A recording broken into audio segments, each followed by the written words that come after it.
அனைவருக்கும் என்னுடைய பணிவான வணக்கம். கந்த சஷ்டி பற்றி நம்ம தொடர்ந்து விரிவாக தெரிஞ்சுட்டே வரோம். போன பதிவுகளில் சூரபத்மன் பற்றி, முருகனுடைய அவதாரம் பற்றி, முருகன் போருக்கு செல்லுதல் இதை பற்றி நம்ம தெரிஞ்சுக்கிட்டோம்.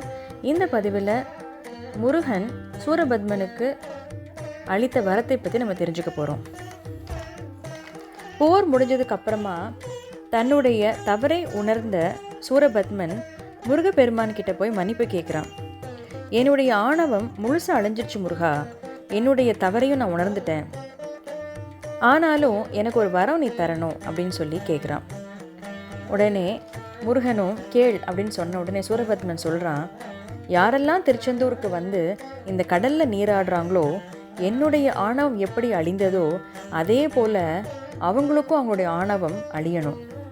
அது மட்டும் இல்லாமல் எப்போவுமே நான் உன் கூடயே இருக்கிற மாதிரி எனக்கு அருள் புரி முருகா அப்படின்னு சொல்லி கேட்க, உடனே பிளவுபட்டிருந்த இரு உடல்களாக இருந்த சூரபத்மனில் உடைய உடலில் உன்னை வந்து மயிலாகவும் உன்னை வந்து சேவலாகவும் மாற்றினார் முருகப்பெருமான்.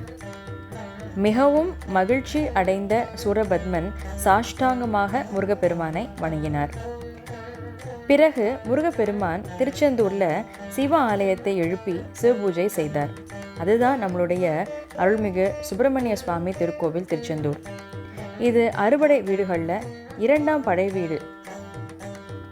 தீமையின் வடிவிலான சூரபத்மனை சம்ஹாரம் செய்த ஸ்தலம் இது நம்மளுடைய திருச்செந்தூர். இதுதான் கந்த சஷ்டி உருவான கதை. அடுத்த பதிவில் இதுலேருந்து நம்ம என்ன தெரிஞ்சுக்கிறோம் அப்படிங்கிறத பற்றி நான் உங்ககிட்ட டிஸ்கஸ் பண்ணுறேன்.